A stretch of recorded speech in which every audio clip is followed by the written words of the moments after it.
السلام علیکم۔ پیش خدمت ہے کہانی عمرو اور سرخ طلسم۔ دروازے پر دستک کی آواز سن کر ملک ساستان کی شہزادی روحانہ کی آنکھیں کھل گئیں اور وہ سر اٹھا کر حیرت سے ادھر ادھر دیکھنے لگی۔ وہ بھی کچھ دیر پہلے ہی سوئی تھی، اب اچانک کمرے کے دروازے پر دستک کی آواز نے اسے نیند سے جگا دیا تھا۔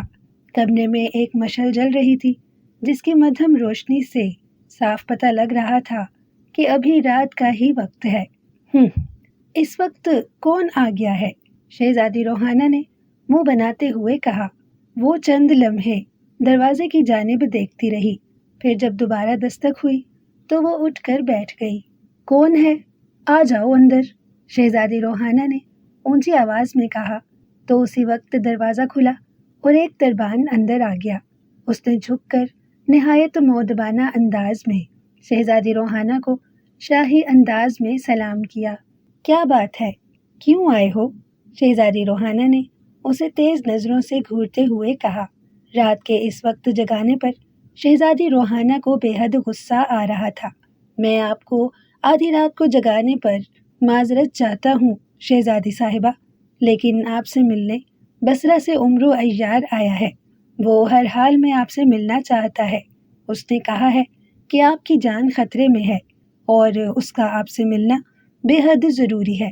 ہم نے اسے بہت بار منع کیا، لیکن وہ بار بار یہی اصرار کر رہا تھا کہ اگر ہم نے اسے آپ سے نہ ملنے دیا اور شہزادی صاحبہ کو کچھ ہو گیا تو اس کی ساری ذمہ داری ہم پر ہوگی۔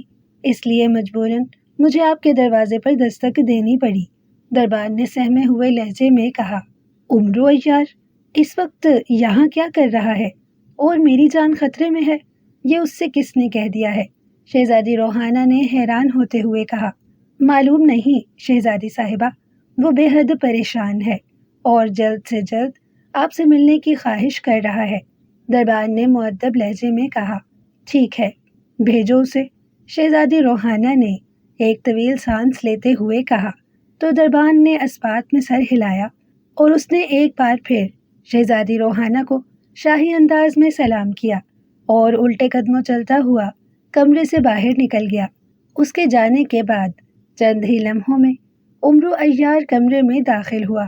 عمرو عیار کے چہرے پر شدید پریشانی کے تاثرات تھے۔ کمرے میں داخل ہو کر اس نے شہزادی روحانہ کو دیکھا تو اس کے چہرے پر قدرے اطمینان کے تاثرات نمایاں ہو گئے۔ اللہ تعالیٰ کا شکر ہے شہزادی صاحبہ کہ آپ ابھی تک اپنے کمرے میں ہیں اور محفوظ ہیں، ورنہ میں تو ڈر رہا تھا کہ جس طرح مجھے دربان آپ سے ملنے سے روک رہے ہیں، کہیں اس دوران آپ کو کچھ ہو ہی نہ جائے۔ عمرو نے شہزادی روحانہ کو شاہی سلام کرنے کے بعد اس کی طرف بڑھتے ہوئے قدرے اطمینان بھرے لہجے میں کہا۔ مسئلہ کیا ہے عمرو بھائی؟ آپ کافی پریشان دکھائی دے رہے ہیں اور مجھے بھلا کیا ہو سکتا ہے؟ میں اچھی بھلی تو ہوں، شہزادی روحانہ نے حیران ہوتے ہوئے کہا۔ ملک ساستان کی شہزادی عمرو عیار کی بہن بنی ہوئی تھی اور عمرو عیار اکثر اس سے ملنے ملک ساستان آ جاتا تھا۔ شہزادی روحانہ بھی عمرو عیار کی اپنے بڑے بھائیوں کی طرح عزت کرتی تھی۔ عمرو عیار نے اس کی جان ایک ظالم جادوگر سے بچائی تھی جو اسے اغوا کر کے کالے پہاڑوں میں لے گیا تھا اور اسے ہلاک کر کے اس کے جسم میں اپنی بیٹی کی جان ڈالنا چاہتا تھا۔ وہ بے حد بیمار اور بدصورت تھی، لیکن اس سے پہلے کہ وہ جادوگر شہزادی روحانہ کو ہلاک کرتا، عین وقت پر عمرو عیار وہاں پہنچ گیا اور اس نے اس جادوگر اور اس کی بیمار بیٹی کو ہلاک کر دیا اور ان کی قید سے شہزادی روحانہ کو آزاد کرا کے لے آیا۔ اس کے بعد سے شہزادی روحانہ عمرو عیار کی بے حد عزت کرتی تھی اور اس نے عمرو عیار کو اپنا بڑا بھائی بنا لیا تھا۔ میں سردار امیر حمزہ کے لشکر میں موجود اپنے خیمے میں سو رہا تھا تو میرے خواب میں ایک نیک بزرگ آئے۔ انہوں نے مجھے بتایا تھا کہ تمہاری بہن شہزادی روحانہ کی جان خطرے میں ہے۔ میں نے کچھ عرصہ پہلے آپ کو جس جادوگر سے بچایا تھا، اس جادوگر کا ایک بھائی ہے جسے معلوم ہو گیا ہے کہ اس کا بھائی اور بھتیجی آپ کی وجہ سے میرے ہاتھوں ہلاک ہو گئے تھے، تو اس نے غصے میں آ کر فیصلہ کیا کہ وہ اپنے بھائی اور اپنی بھتیجی کی موت کا آپ سے اور مجھ سے بدلہ ضرور لے گا۔ وہ چونکہ زمین کی گہرائیوں میں رہتا تھا، اس لیے اسے پہلے معلوم نہیں ہوا تھا کہ اس کا بھائی اور اس کی بھتیجی ہلاک ہو چکی ہے۔ جب وہ اپنے بھائی اور بھتیجی سے ملنے کے لیے زمین کی گہرائیوں سے باہر آیا تو اس پر ساری حقیقت کھل گئی، اور اسے یہ بھی معلوم ہو گیا کہ اس کے بھائی اور بھتیجی کو کس نے اور کس کی وجہ سے ہلاک کیا تھا۔ جادوگر کا نام زانگو جادوگر ہے، جو بے حد طاقتور اور خوفناک ہے۔ اس نے فوری طور پر ایک جادو کا طلسم بنایا، اور پھر اس نے اپنی جادو کی طاقت سے اس طلسم کو غائب کر دیا، اور اس طلسم کو سرخ طلسم کا نام دے دیا۔ زانگو جادوگر پہلے آپ کو اس طلسم میں لے جانا چاہتا ہے تاکہ آپ ہمیشہ کے لیے اس سرخ طلسم میں غائب ہو جائیں۔ اس کے بعد وہ مجھے بھی اپنے سرخ طلسم میں پھینکنا چاہتا ہے تاکہ میں بھی آپ کے ساتھ ہمیشہ کے لیے اس کے سرخ طلسم کا قیدی بن جاؤں، اور ہم دونوں یا تو اس سرخ طلسم کا شکار ہو جائیں جہاں بھیانک بلائیں ہیں، یا پھر ہم ہمیشہ کے لیے اس طلسم میں قید ہو جائیں اور وہیں ایڑیاں رگڑ رگڑ کر ہلاک ہو جائیں۔ زانگو جادوگر ہم دونوں کو اپنے سرخ طلسم میں پھینک کر ہی واپس زمین کی گہرائیوں میں جانا چاہتا ہے۔ نیک بزرگ نے مجھے بتایا ہے کہ وہ آپ کو محل سے اغوا کرنے کے لیے نکل چکا ہے، اس لیے میں جلد سے جلد آپ کے پاس پہنچ جاؤں، اور اس سے پہلے کہ زانگو جادوگر آپ کو اغوا کر کے سرخ طلسم کا قیدی بنا دے، میں آپ کو اس کے ہاتھوں اغوا ہونے سے بچا لوں۔ نیک بزرگ نے مجھے جب یہ سب بتایا، اور پھر جب میری آنکھ کھلی تو میری آنکھوں کے سامنے بار بار آپ کا چہرہ آ رہا تھا، اس لیے میں نے فوراً تیاری کی اور اپنی ایک کراماتی چیز کے ذریعے ایک لمحے میں آپ کے محل میں پہنچ گیا۔ میں چاہتا تو سیدھا آپ کے کمرے میں بھی آ سکتا تھا، لیکن چونکہ آپ سوئی ہوئی تھیں اور کمرے میں اکیلی تھیں، اس لیے میں باہر ہی رک گیا تاکہ پہلے آپ کو جگایا جائے تب میں آپ کے کمرے میں آؤں۔ امرو نے پوری تفصیل بتاتے ہوئے کہا، اور اس کی باتیں سن کر شہزادی روحانہ پریشان ہو گئی۔ یہ آپ کیا کہہ رہے ہیں امرو بھائی؟ ظالم کالوس جادوگر کا بھائی زانگو جادوگر مجھے اغوا کرنے آ رہا ہے، اور وہ بھی اس لیے کہ وہ مجھے اپنے سرخ طلسم میں پھینک سکے۔ اب میں کیا کروں؟ اگر وہ جادوگر یہاں آ گیا تو میں اس سے کیسے بچوں گی؟ شہزادی روحانہ نے خوفزدہ ہوتے ہوئے کہا۔ آپ فکر مند نہ ہوں، مجھے بس اس بات کا ڈر تھا کہ میرے آنے سے پہلے زانگو جادوگر یہاں نہ پہنچ گیا ہو، لیکن اللہ تعالیٰ کا کرم ہو گیا ہے اور میں اس وقت سے پہلے ہی یہاں آ گیا ہوں۔ اب میں آپ کو اس جادوگر سے بچاؤں گا، وہ آپ کو اپنے سرخ طلسم میں نہیں لے جا سکے گا۔ امرو نے کہا، لیکن کیسے؟ آپ مجھے اس جادوگر سے کیسے بچائیں گے؟ آپ نے بتایا ہے کہ وہ میرے ساتھ ساتھ آپ کی بھی جان کا دشمن ہے۔ شہزادی روحانہ نے کہا، آپ میری فکر نہ کریں، اب آپ اپنی آنکھیں بند کر لیں تاکہ میں زانگو جادوگر کے آنے سے پہلے آپ کو محفوظ کر لوں۔ امرو نے کہا۔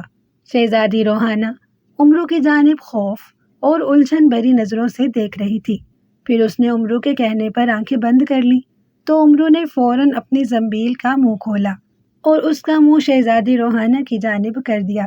چل زنبیل میں، امرو نے بڑبڑانے والے انداز میں کہا۔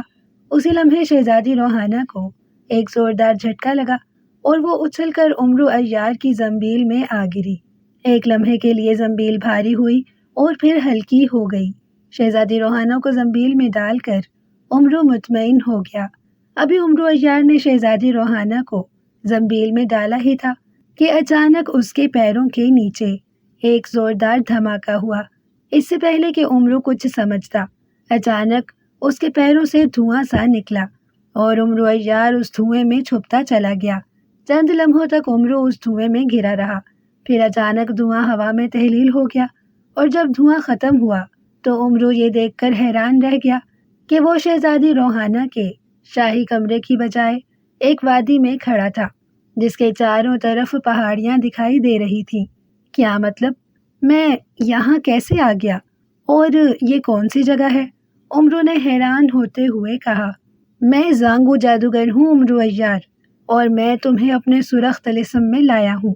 میں ملک ساستان کی شہزادی روحانہ کو اغوا کرنے گیا تھا، لیکن شہزادی روحانہ وہاں نہیں تھی اور تم مجھے وہاں نظر آئے تو میں تمہیں اٹھا کر یہاں لے آیا۔ تم نے شہزادی روحانہ کو بچانے کے لیے میرے بھائی کالوس جادوگر اور میری بھتیجی تاشی جادوگرنی جو بیمار تھی کو ہلاک کر دیا تھا۔ میں تم سے اور شہزادی روحانہ سے اپنے بھائی اور بھتیجی کی ہلاکت کا بدلہ لینا چاہتا تھا، اس لیے میں نے یہاں ایک سرخ طلسم بنایا ہے۔ یہ طلسم دنیا کے کس حصے میں ہے اس کے بارے میں کوئی بھی نہیں جانتا ہے، اور نہ کسی کو یہ معلوم ہے کہ یہ طلسم زمین پر ہے، آسمان پر یا پھر سمندر کی گہرائی میں۔ اس لیے تمہیں اور شہزادی روحانہ کو میرے اس سرخ طلسم سے بچانے کے لیے کوئی بھی نہیں آ سکتا ہے۔ میں نے اپنے سرخ طلسم میں سینگوں والی بدروحوں کو بلا رکھا ہے جو بھی کچھ ہی دیر میں یہاں آئیں گی اور تمہیں ہلاک کر دیں گی۔ جس طرح سے میں تمہیں یہاں لایا ہوں اسی طرح شہزادی روحانہ کو بھی تلاش کر لوں گا، اور بہت جلد وہ بھی اس سرخ طلسم میں ہوگی، اور اس کی موت بھی اسی طرح سے ہوگی جس طرح تمہاری ہونے والی ہے۔ اچانک امرو کو ایک آواز سنائی دی اور امرو چونک کر چاروں طرف دیکھنے لگا، لیکن اسے بولنے والا کہیں دکھائی نہیں دے رہا تھا۔ تم شہزادی روحانہ کو کہیں تلاش نہیں کر سکو گے زانگو جادوگر، اسے میں نے ایک ایسی محفوظ جگہ چھپا رکھا ہے جہاں تم تو کیا تمہارا خیال بھی نہیں پہنچ سکتا ہے۔ امرو نے منہ بنا کر کہا، یہ تمہاری خام خیالی ہے امرو عیار، میں طاقتور جادوگر ہوں، میں دنیا کے ہر حصے میں جا سکتا ہوں۔ شہزادی روحانہ مجھ سے زیادہ عرصہ چھپی نہیں رہے گی، میں اسے اپنی طاقتوں سے ڈھونڈ ہی لوں گا، تب تک تم یہاں اپنی موت کا مزہ چکھو۔ زانگو جادوگر کی آواز سنائی دی اور پھر وہاں اچانک خاموشی چھا گئی۔ امرو پریشان نظروں سے چاروں طرف دیکھ رہا تھا۔ وہاں انتہائی پراسرار اور ہیبت ناک خاموشی چھائی ہوئی تھی۔ جو نیک بزرگ امرو عیار کے خواب میں آئے تھے انہوں نے امرو عیار کو اس طلسم کے بارے میں پہلے ہی سب کچھ بتا دیا تھا۔ انہوں نے امرو عیار کو یہ بھی بتایا تھا کہ چونکہ زانگو جادوگر کا تعلق زمین کی گہرائیوں سے ہے، اس لیے اس نے 2 انسانوں کو ہلاک کرنے کے لیے جو سرخ طلسم بنایا ہے، اس طلسم کو اس وقت تک قائم رکھنے کے لیے جب تک کہ امرو عیار اور شہزادی روحانہ ہلاک نہ ہو جائے، زانگو جادوگر کو وہاں اپنی جان بھی چھپانی پڑی ہے، جو اس طلسم کی کسی پہاڑی میں موجود سینگوں والی ایک بدروح میں ہے۔ طلسم میں سینگوں والی بدروحوں کی تعداد 4 ہے، جنہیں اگر ہلاک کر دیا جاتا تو نہ صرف سرخ طلسم ختم ہو جاتا بلکہ اس کے ساتھ ہی زانگو جادوگر بھی ہلاک ہو جاتا۔ امرو عیار ابھی ادھر ادھر دیکھ ہی رہا تھا کہ اچانک اس نے پہاڑیوں کے پیچھے سے بھیانک شکلوں والی بدروحوں کو سر نکالتے دیکھا۔ بدروحیں واقعی خوفناک بلاؤں جیسی دکھائی دے رہی تھیں۔ ان کے چہرے خون خوار شیروں جیسے تھے اور دھڑ بن مانسوں جیسے۔ ان بدروحوں کے سروں پر سینگ بھی تھے اور ان کے جسم بھورے رنگ کے بالوں سے بھرے ہوئے تھے۔ پہاڑیوں کے پیچھے سے سینگوں والی 4 بدروحیں نکلی تھیں۔ انہیں دیکھ کر امرو نے فوراً زنبیل سے تلوار حیدری نکال کر ہاتھ میں لے لی۔ اسی لمحے ماحول اچانک سینگوں والی بدروحوں کی خوفناک چیخوں سے گونج اٹھا۔ وہ انتہائی بھیانک انداز میں چیختی ہوئی پہاڑیوں کے پیچھے سے نکلی اور جانوروں کی طرح دوڑتی ہوئی امرو عیار کی جانب بڑھیں، لیکن اس سے پہلے کہ چاروں بدروحیں امرو کے نزدیک آ جاتی، امرو نے فوراً زنبیل سے جال الیاسی نکال کر ہوا میں اچھال دیا۔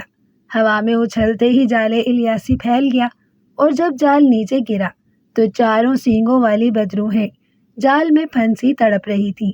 یہ دیکھ کر امرو کے ہونٹوں پر مسکراہٹ آ گئی۔ وہ آگے بڑھا اور اس نے چیخنے چلانے والی چاروں بدروحوں کو جال کے اندر ہی تلواریں مار مار کر فنا کر دیا۔ جیسے ہی بدروحیں فنا ہوئی اسی لمحے امرو کی آنکھوں کے سامنے اندھیرا چھا گیا اور ہر طرف سے بدروحوں کے رونے کی آوازیں سنائی دینے لگی۔ مارا مجھے امرو عیار نے، میں زانگو جادوگر تھا اور میری جان ایک سینگوں والی بدروح میں تھی۔ ایک روتی ہوئی آواز آئی جو زانگو جادوگر کی تھی۔ پھر اندھیرا ختم ہوا تو امرو نے خود کو اس وادی کی جگہ دوبارہ شہزادی روحانہ کے کمرے میں موجود پایا۔ تو وہ بے حد خوش ہوا۔ اس نے شہزادی روحانہ کو زنبیل سے نکالا اور پھر اسے ساری تفصیل بتا دی۔ شہزادی روحانہ یہ سن کر حیران رہ گئی کہ امرو نے کچھ ہی دیر میں زانگو جادوگر کا سرخ طلسم بھی ختم کر دیا ہے اور زانگو جادوگر کو بھی ہلاک کر دیا ہے۔ اس نے امرو کا شکریہ ادا کیا جس نے ایک بار پھر اس کی جان بچا لی تھی، ورنہ وہ بے موت ماری جاتی۔